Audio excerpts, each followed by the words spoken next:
How's it going, ScrubGamers? Welcome back to another video here at ScrubGames, and today I'm bringing you something a little bit different, being a top 5 decks I would take to the 2023 regional season currently going on. And with this, I'm going to be covering one deck of each color because I don't see the point in covering two decks in one color, because there's always a best deck in each color, or a deck that I feel is the best potential take for that color. So just going to go with one of each color, and yeah, these are the ones I just feel like more interesting ones that I'll take. Like, this is personal choice. There's no way that these are actually the best in their actual color. These are just my preferred options, my top picks for the current format. So before we get into this video, feel free to give it a like, comment, subscribe, and if you do subscribe, feel free to hit that notification bell to get alerts to when my videos do drop, so you can watch straight away, or be at least notified to when my videos do drop. Helps the channel out greatly, because we are on our way to 1,000 subs. Currently, almost, I think, around about a third, like 2/3 of the way there. Like, we've just had the 600 subscription giveaway happening, so if you want to go check that out, go ahead and check it. And as well as that, we're just, hoping to get there by the end of the year at our goal of 1,000 subs. If you want to go and help us out, feel free to do that. Any little bit helps, and it's much appreciated as well. So with that out of the way, let's go ahead and look at my top 5 picks for the 2023 competitive regional season. So we're going to go in color order. So we're going to start with red, then blue, green, yellow, and then black. And you can probably guess what most of these are if you've seen like my deck profiles, stuff like that, like any of my views before anywhere. But the red one I'm going to go with is Vegito. Because, Vegito is one of my favorite decks. One of my favorite red decks, and even though, I probably see people saying, like, what about Sin? What about SS4 Gogeta? Well, they probably are, like, the stronger decks in the format, because Bandai just seem to refuse to hit them hard enough to actually give anything else a chance. And with this as well, with those decks, they're just basically just so dominant. But it's not about what the best decks are, it's just what my preferred takes are. And Vegito's like a really nice one, because it's a set 2 lead that was before it got the new support in the anniversary box, like last year around about finals time. It was absolutely terrible deck, absolutely trash deck. It was getting support like on and off throughout the almost every anniversary box got a little bit of support, but was never good enough until we got the Z support, which actually brought it to life to actually be a viable deck. Because it got a Z lead and a Z battle card, and it gave it a big bolster of life. Combined with the old support it got over time, it then just basically finally built up to be actually a decent red deck. And I've got a few reasons why I feel like it could be a very good contender. So it has barrier removal built into the Z leader. So the Z leader, once you go into access, something you're going to try and get into as soon as possible, it's got barrier removal built in, being the activate main that as part of the draw, so bottom decking a card from your hand, draw into, and then you can bounce any card, any battle card, ignoring barrier to the hand of the owner, or of your opponents anyway. So that's really nice barrier removal. Why it isn't the best having the bounce back, if you do it on a Z battle card or a secret rare, they're gone out of the game, they are removed from the game. And anything else, if you are bouncing it back to hand, most of the time you hit something that you just want to get rid of, it's normally going to make them pay a lot more energy to get back on board, or to re-establish it. And if it took them a while to re-establish, then it's going to take as much time, or make it so they're just going to not bother with it again. It's also got a very searchable secret rare as well, with the Power Patara being the secret rare of choice mainly for the deck. If you can't afford that secret rare, there's going to be some other options, but the main secret rare is the Power Patara secret rare, because you can drop that for 1 energy using the leader's effect. With activate main, once you get 3 more energy, playing it on top of a 1-cost C battle card, that's a Vegito. So you can drop that, you can search that, because you've got the 1-drop Z battle card you drop it on has a top 7 search. You've got a lot of draw power in the lead, you've got a draw power in the 5-drop and 4-drop Vegito combination, and you've got a lot of cards that just draw when you just deck fin. And you're most likely going to be able to know if it's in the secret rare thanks to the 4-drop, if it's in the deck, or if it's in life, so you know where to search. And yeah, you're most likely going to see that every game in the secret rare. And it also has cheap big threats with barrier. So if you remember, with the first activate main, you're going to drop these big 8 drops on top of your Z battle cards. Most of them you're going to be going with is the one for set 10, the one that has barrier, deflect, and a triple strike, being at 35k. Dropping these big threats just like hit hard. It's really nice, because then if you with that barrier protection, I mean, if your opponent doesn't have a way to remove it or can't attack over it because they are big boys, then they're just going to be there every turn, just mounting more and more until it becomes overwhelming. So that's really nice. Just having cheap plays like that are really big, as I see in most of them, like meta decks, has been fantastic. And speaking of fantastic, it does have a fantastic counters for the kill skillings. Because the secret rare and the big 8 drops you're dropping almost every turn, they are big triple strikers. And the nice thing with the secret rare is it can tap out your opponent with its hot effect to draw 4 and tap out, or tap 4 your opponent's cards. And normally this comes down for 1 energy, which by turn 3 leaves you with at least 2 energy up. And you can use that for the counter. Almighty Resistant being a really nice counter that red has if you're playing with yellow in it as well, to allow you to force through swings, stop any counter attack card, and just let the attack go on. So with the whole bouncing things with barrier, being able to bounce blockers, tap down blockers with the secret rare, you can force your opponent down the 3 and then swing at them and then put everything into this card that they're gonna. And if he's got barrier, deflect, there's gonna be not much your opponent can do with it mid combat to actually stop the attack. So that's really nice for good kill swings. And also you've got insane decks like the leader and Vegetos. So as I said, with the leaders, with the Z lead, you've got the effect to just put a card from your hand to the bottom of your deck. So put in a card you don't want at the bottom of your deck. Then draw 2 new cards, so you're filtering through your deck to kind of see every single card. And same with the secret rare, drawing 4 when it's played. You got the 7 drop if you play after 5 drop, be able to draw 2 and take up to 2 life. Or I think 2 life. That's drawing more cards, just drawing through. You got the 4 drop that plays 2 from deck, to then go into the 5 drop, then draw 2 more from deck. So you're filtering your deck very, very quickly, meaning you're going to see almost every card in your deck and see anything whenever you want it as well. And you've got super combos that are live whenever as well, like the Beerus and stuff like that. So it's a fantastic deck. It might not have the greatest showing, with more people when they see red wanting to go with decks that are a lot easier to pilot and they take a lot less effort in Sin and Gogeta, but still this is a great choice. And then that brings us on to blue deck. And the blue deck I've gone with because I did used to really despise blue, but I've slowly gone around to enjoying it.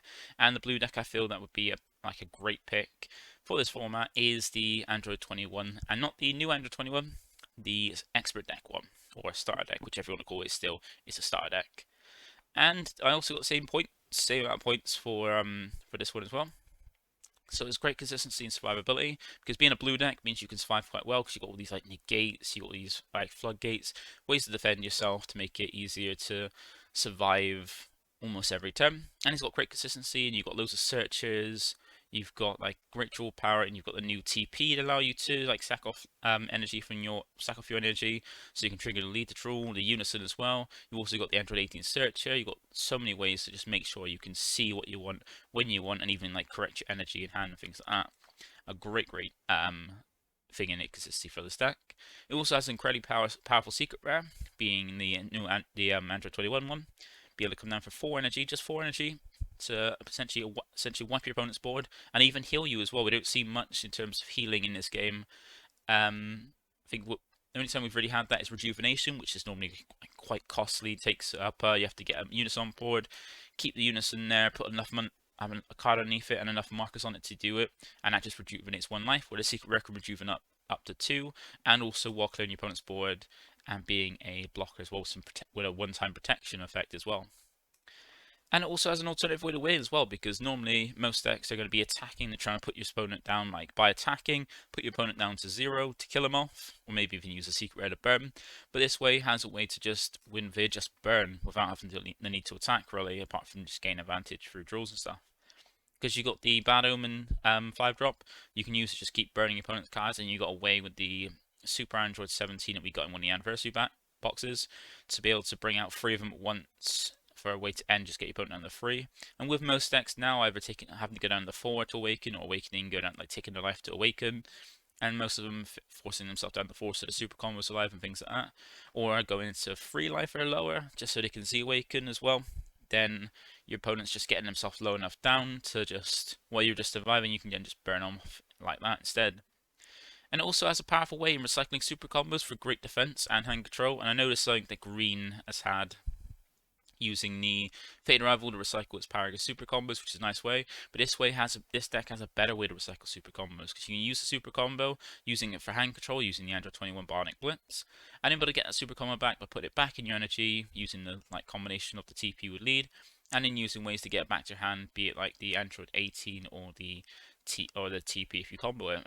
Just being able to use more than just 4 super combos in a game, as we've seen, is very powerful. If you've seen with Bulma, be able to use super, like recycle that with Videl, and be able to get more of them to use more than 4 super combos in a game, can really turn the tide. Keep your opponent's hand down. And the thing with this deck is you want to control the game. You want to control their hand, control the pace, and keep it out the pace you want, not let your opponent take over. And thanks to that, it's a fantastic control option for players to use like aggro, because you can get aggro down, but you can heal back up the secret rare. And most aggro decks, when they're trying to aggro down, they're using up a lot of their hand, trying to push you down, and trying to kill you quickly. And if you can outlive that and then get into a control, basically take control of the pace, then you can just win out by that, just making him tire himself out, and then just take over and win out that. So yeah, this is a fantastic deck, and one I'll be looking forward to picking up and trying as well once I get the bits together. And that brings us down to green. Now, green is probably, well, it's actually the worst colour in the game at the moment, because it's just, what it wants to do isn't as strong as some of the other colours. Like if you look at some of the green decks, green has been mainly a niche colour where people have been trying gimmicks and stuff like that. Sometimes you get some pretty good gimmicks like King Cold Cooler and stuff like that, but sometimes you get terrible gimmicks like we got in set 15 where we had like decks that would, I don't think, even saw the light of day ever. And green is just that colour where everything it wants to do is way too expensive compared to other colors, and if you want to do something green that isn't part of its core color identity, then another color is going to do it. And even with some like hand control stuff, like we've had it where red's done it better, or even this blue deck does it better. But my green pick for the new format is King Cold. You probably didn't saw this coming, because as most people who watch my channel or even know me know that King Cold is my all-time favorite deck. And I've even done a how to play King Cold as well, if you want to check that out. Basically, I've gone through a big how to play, explaining all the options for it, how to play it, and all that advice you could possibly want, even some example deck lists. If you want to check that out, go ahead and check that out on my channel. Have a look for it. It's one of the more newest videos I've had recently. And here are some points of why I think that King Cold is one of the best, like my top 5 pick for the current format. So it's an amazingly flexible deck, because you can go between aggression, control, and even go hand control as well. So you can go from like board control, or just like controlling the state of the game, go hand control, just reduce your opponent's options while keeping up yours, and also be a very aggressive deck as well, because we've got quite a few new techs that we got recently. The new Ape TP that allows you to give more crit pressure along with the King Cold TP. So you got that nice little flexibility in how you want to play it, and also you can even be flexible while playing the deck, switching from a very aggressive game plan to then, if you need to, switching into more controlling or vice versa. It also has some very cheap and powerful plays as well, like you can spam out for next to free those King Cold promos. You can even drop the Goku for cheap, just 2 energy, just to get your barrier removal, and then just have 30k double strike that just is most likely going to stay on board because it's got a protection in barrier itself. And even the leader potentially being a 35 double base is very, very powerful as well, being able to give you some way to end out, because that's one thing a lot of decks have failed to have now, with closing out games due to Champa being banned, or Champa and Kai, and some decks that have a inbuilt, like their inbuilt archetype one, like King Cold for example, have a good way to help finish off games by just having their own option, where most decks, well, almost every deck's lost their generic one in Champa. It has great utility and options as well. Like you can play, you've got quite a few good options. Like you've always got barrier removal, you've got like crit pressure, you've got like great draw power, you've got great counters, great floodgates, loads of great utility in King Cold compared to most of the green decks, and that's what I feel sets it up above most of the other green decks. And also it recycles its super combos as part of its barrier removal as well, because as I was saying when I was talking about the Android 21's one, you can recycle your super combos by using things like Fated Rival, just to recycle use your super combo, put some like pressure in your swing, like be on a King Cold or your leader swing with a double strike, put it up to like higher levels to make your opponent either waste cards trying to out combo it, or just take the hit, and then put in your Z energy, and then you can put it to the bottom of your deck using the Fated Rivals to play itself out. And as long as you've got a way to shuffle your deck, you can then see it. And as we know, any deck that can really recycle super combos, use more than 4 super combos in a game legally, not, you know, shifty silky things, then you can always basically have a better time with being able to get more power. And even then, it's got green has probably the best super combo in Paragus, being able to the fact that it lets you look at the top cards, lets you look at the 2 cards you get, then you choose what you want to get rid of. And while it's not putting a back a card, you can then deck rid of your deck to see what you want more. And also, it has a nice thing of being a rogue deck, gives you that surprise advantage, because if you think about it, if you're playing a meta deck, most people like look at what could potentially be meta, and then they look at it and they try to focus on like strategizing to beat those meta decks because that's what they're going to expect in an event.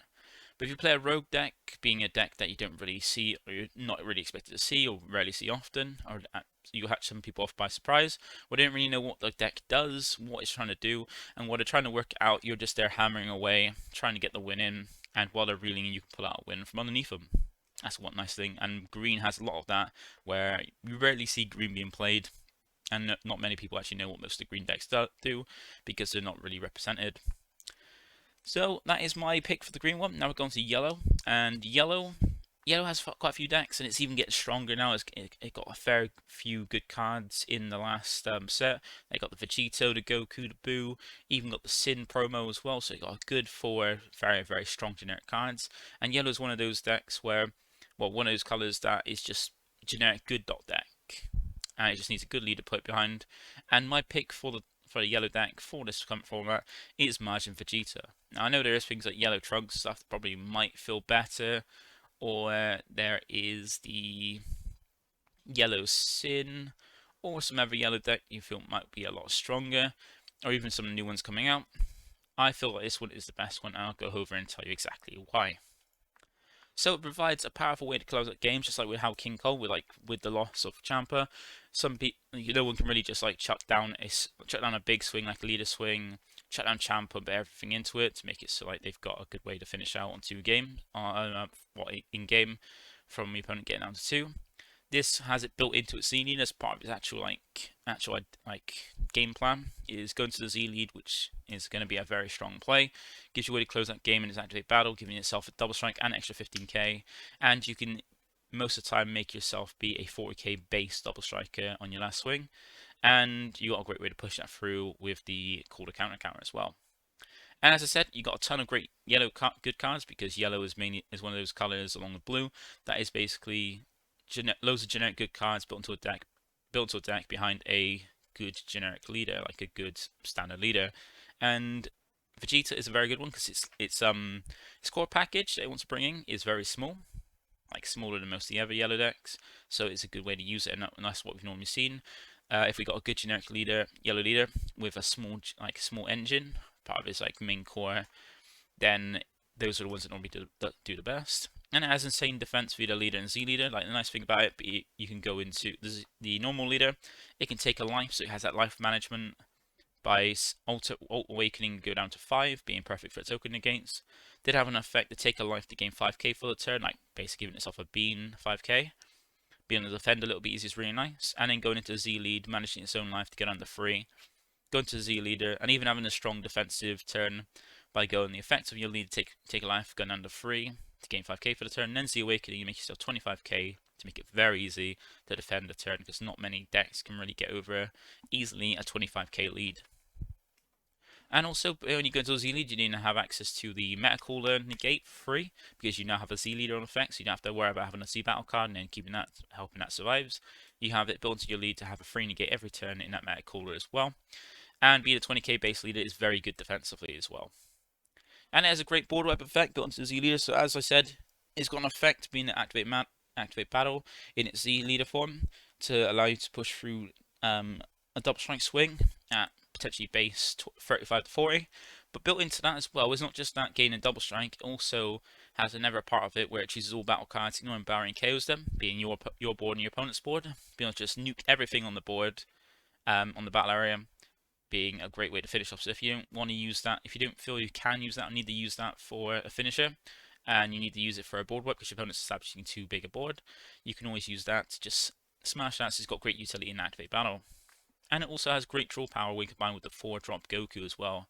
And 4-drop Goku, I mean the one from the starter deck that it comes in, being a way to draw more. So as we see with most yellow decks, most decks aren't just drawing one card a turn from leader swing or turn, they're drawing more than one card through either their lead or for other things on that they've got out. And this one has a great way to do it, but it's got a Goku from the starter deck, which is a 4-cost 19k. And if it's rested by your opponent, by your leader during your turn, it gets a draw card. And you've got an activate main / battle on your Awaken leader side to rest it, to rest when your opponent's battle cards and unisons. Then you got the activate main on the Z lead to rest it, to activate main to rest when your opponent's cards. So that's a great way to draw more cards, just resting it during opponent's turn, and then during your turn to rest when your opponent's cards, while also drawing another card from the Goku.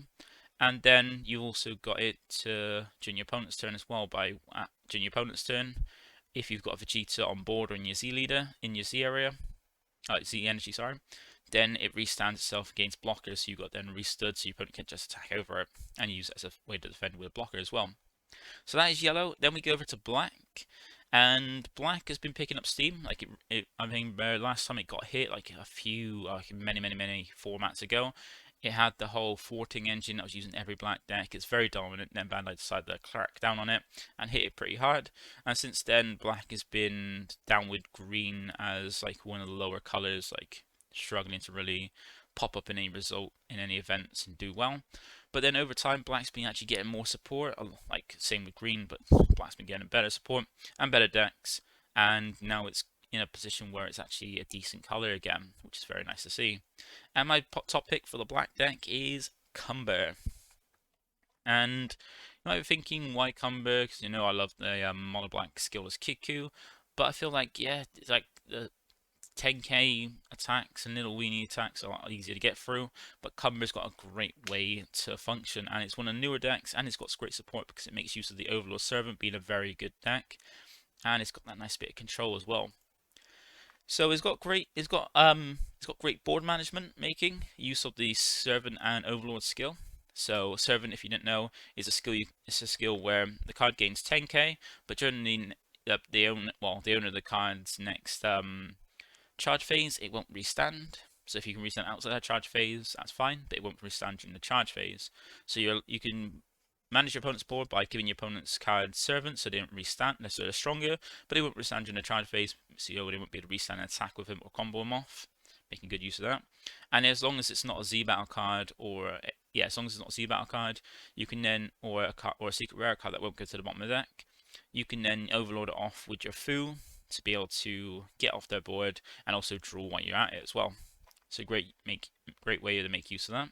And it's got those powerful black cards as well. Like it's still got the thwarting, it's still got things like it's got like a great defense, it's got a token negate as well.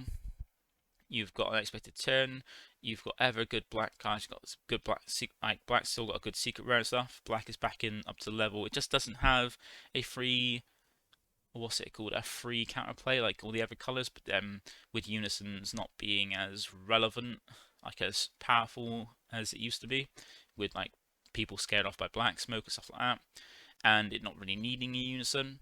It's still got a lot of good black cards and some nice little tech utility as well. Like it's still got its own, being a black Saiyan leader, it's got its own little Champa tech in a Kraken Space Time, so it's still got things like that. And just like with Magic Vegeta, it's got a fantastic defense in a 20k Z leader, so with this deck, you're going to want to try and get into your Z leader as soon as possible, because you're still drawing, which is not often what most Z leaders do. When a lot of time when Z leaders come down, they kind of lose their draw power for some powerful effects, but Cumber doesn't have that. He still keeps his draw power, so he's still drawing, and it still keeps the way to give Servant, and even now has the ability to actually now combo off your opponent's card to give Servant to, so you can give Servant to your opponent's board, like with the 8-drop, and make it so they can't restand of it, and use it as combo power to help defend or be offensive as well, which is fantastic. And it has a counterplay as strong as Cold Bloodlust in the form of Unexpected Turn. So you might be thinking, like, Cold Bloodlust is probably one of the most powerful counterplays in the game. Whereas if the card doesn't have Deflect, it's coming down with no skills at all. And Unexpected Turn is like Black's equivalent to that. You do need your opponent to have 3 battle cards, of course 2 or more, I think it is, on board to be able to trigger it. But luckily that's something Cumber can always do, because you've got things that you give to your opponents, either defensively or just on your turn, like Trunks and Vegeta and Mai if you're running it, to be able to put cards on your opponent's board to make sure they have the right amount of cards. So if you put like if you put a Trunks on your opponent's board, then negate with a Vegeta, putting that on their board, and they have another card. If they try to drop something down, doesn't have deflect, and you don't want it coming down. Unexpected turns there, going to get rid of it. It's got a very powerful play in that, but like being able to use a very powerful counterplay that normally is quite conditional how it's pulled off to make it even easier to use is fantastic. And it's got insane draw power thanks to the Servant and Overlord mechanic, because I think I did say before that most decks that do well, they don't just draw one card a turn, they draw multiple cards a turn. And that's something great that Cumber does, because you're making use of the Servant Overlord mechanic, giving stuff to your opponent, giving it Servant Overlord and off, so you draw more than just the one switch your lead. And if you've seen anything from like Big O's gameplay of Cumber that he's been doing for a lot, like really putting the effort in with Cumber, you can go and check it out. I'll put a link to his channel below so you can go and check out the gameplay for it. He's been like normally having a book of a hand, like around about 17 cards in his hand at any given time, roughly around that, more maybe less, and having that bigger hand while also having great defense and then a lot of cheap offense can be very hard to deal with. As we saw as well, Mikey also in the one of the games of one of the most recent raid and trade events. Like I think he only just lost that by 5k to Golden Freezer, but just keeping the pressure on, even stopping things like the Golden Cooler secret rare from coming down. But yeah, it's a very powerful deck. I feel like it's one of the better black deck to pick, in my opinion, for the upcoming format. But that is it. That is it for my top 5 picks. I hope you like this and like the description about why these are my top 5 picks and what about them. If you don't agree with any of these picks or you think there's better ones, remember these are my choices. They're not like the overall opinion of what is strongest. They're just my options for what I would take top 5 picks for the upcoming format in each of the 5 colors. But if you have any suggestions about like what everyone's bit, or want to have a debate about like what you think is wrong, what you think is better, then go ahead down the comment section down below and let me know what your opinions are, what your thoughts are. If you think there's something better, if you think there's something worse, or anything, just go down in the comments and comment up below. And also don't forget to like, comment, subscribe. And that is it from me today. Thank you for watching, and I'll catch you in the next one. Bye for now.